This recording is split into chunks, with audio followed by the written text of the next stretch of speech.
Hi everyone! We are your instructors for today. I am Carlo Villanueva. And I am Rosales. Please welcome to the Fundamentals of Communication discussion. For now, we will tackle about the digital communication techniques. But before we start the discussion, Let us break down the topics to be covered. digital transmission of data, Parallel and serial transmission, data conversion, pulse modulation. and digital signal processing.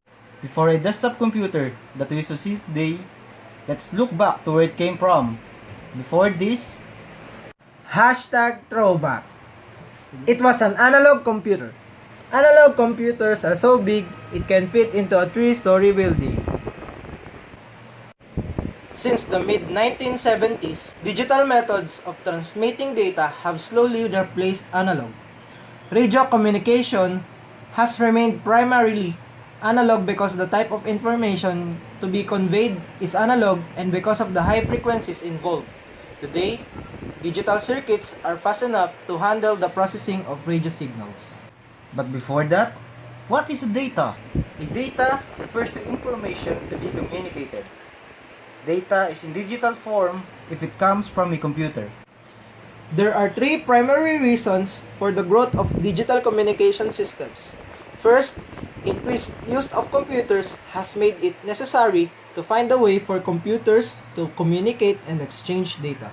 Next one is digital transmission methods offer some major benefits over analog communication techniques. Lastly, the telephone system, the largest and the most widely used communication system, has been converting from analog to digital all over the years. Proliferation of computers. Some common examples of computer data communication include: first, file transfer, electronic mail, computer peripheral links, internet access, local area network or LANs. And among the non-computer applications of digital techniques, first one is the TV remote control, garage door opener, carrier current controls, radio control of models, and remote keyless entry. For the benefits of digital communication, noise immunity, error detection and correction, compatibility with time division multiplexing. Digital ICs, and lastly, digital signal processing. Disadvantages of digital communications. Considerable bandwidth size is required by a digital signal. And as you can see, digital communication circuits are usually more complex than analog circuits. There are 2 ways to move binary bits from one place to another. First one is parallel transfer, which transmits all bits of a word simultaneously. And second one is the serial transfer, which send only one bit at a time. Parallel transfer. Parallel data transmission is extremely fast because all the bits of the data word are transferred simultaneously. Parallel data transmission is impractical for long-distance communication because of, first, cost, and second, signal attenuation.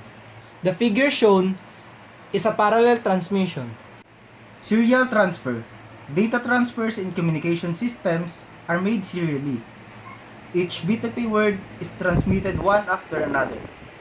The least significant bit is transmitted first, and the most significant bit last.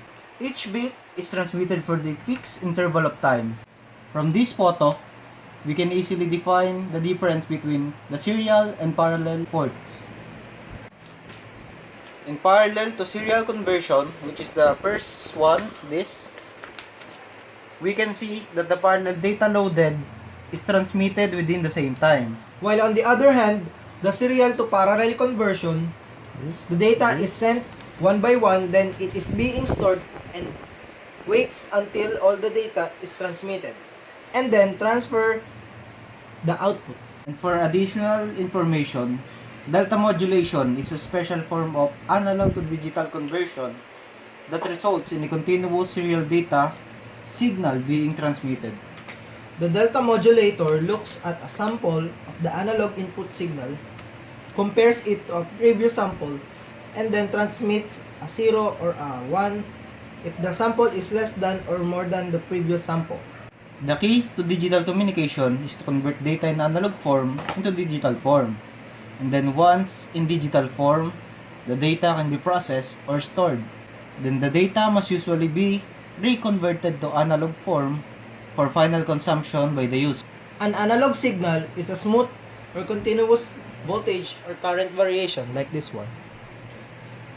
Through an analog to digital conversion, these continuously variable signals are changed into a series of binary numbers.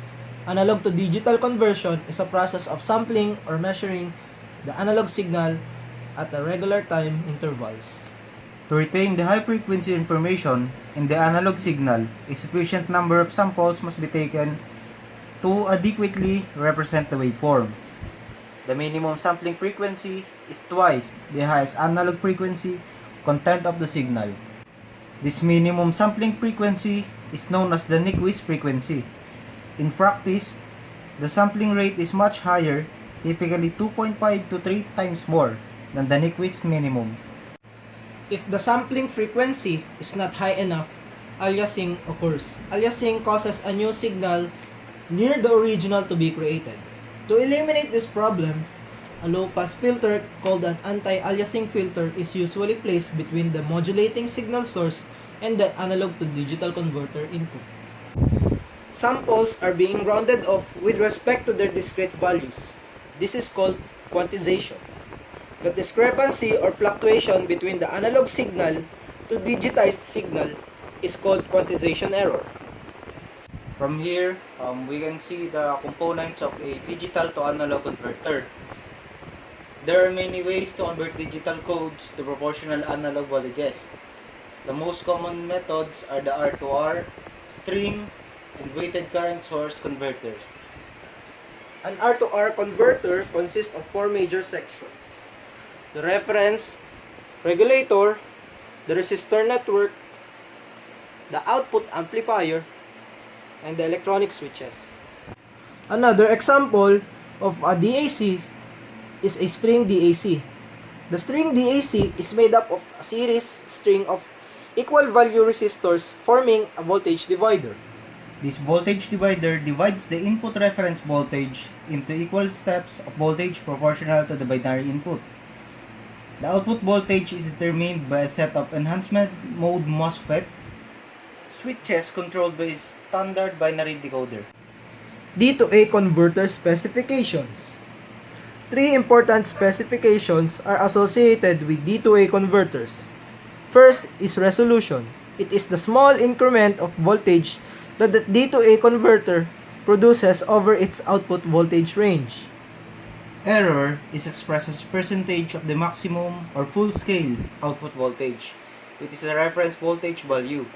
Settling time is the amount of time it takes for the output voltage of a D2A converter to stabilize to within a specific voltage range after a change in binary input. A to D converters. A sample and hold circuit, also called a struct-to-store circuit, accepts the analog input signal and passes it through unchanged during its sample mode. In the hold mode, the amplifier remembers or memorizes a particular voltage level at the instant of sampling. The output of the S2H amplifier is fixed DC level, whose amplitude is the value at the sampling time. There are three common ways to translate an analog voltage to a binary number. First one is the successive approximation converter, the flash converter, and pipeline converters. Specification of A to D converter. First, resolution, Dynamic range, signal to noise ratio. effective number of bits. Lastly, spurious-free dynamic range. Pulse modulation is the process of changing a binary pulse signal to represent the information to be transmitted. The primary benefits of transmitting information by binary techniques are noise tolerance and the ability to regenerate a degraded signal. There are four basic forms of pulse modulation: PAM, pulse amplitude modulation; PWM, pulse width modulation; PPM, pulse position modulation; and PCM, pulse code modulation.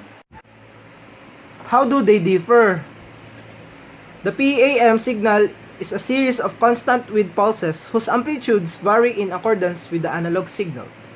The PWM signal is binary in amplitude but has only two levels.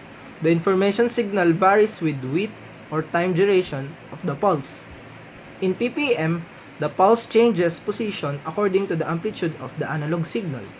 Of the four types of pulse modulation, PAM is the simplest and least expensive to implement. Traditional PCM. In traditional PCM, the analog signal is sampled and converted into a sequence of parallel binary words by an A to D converter. The parallel binary output word is converted to a serial signal by a shift register. Each time a sample is taken, an 8-bit word is generated by an A to D converter. This word must be transmitted serially before another sample is taken and another word is generated. The clock and start conversion signals are synchronized so that the resulting output signal is a continuous stream of binary words. Digital signal processing.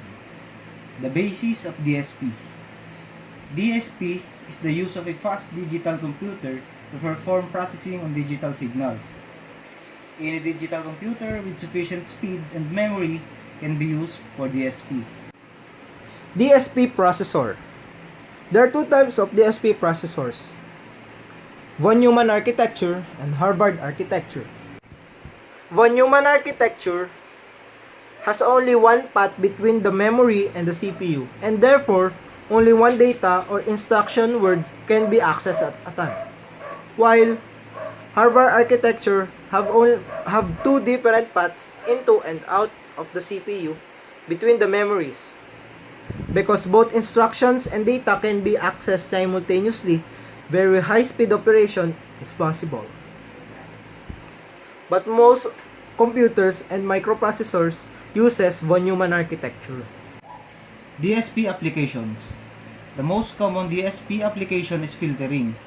A DSP processor can perform band pass, low pass, high pass, and band reject filter operation. Data compression is a process that reduces the number of binary words needed to represent a given analog signal. Spectrum analysis is the process of examining a signal to determine its frequency content. Signal averaging is the process of sampling a recurring analog signal transmitted in the presence of noise. That's all about digital communication techniques. We hope you like it. A friendly reminder, always listen to your parents. And always remember, if there's no knowledge, there's no power. Bye-bye!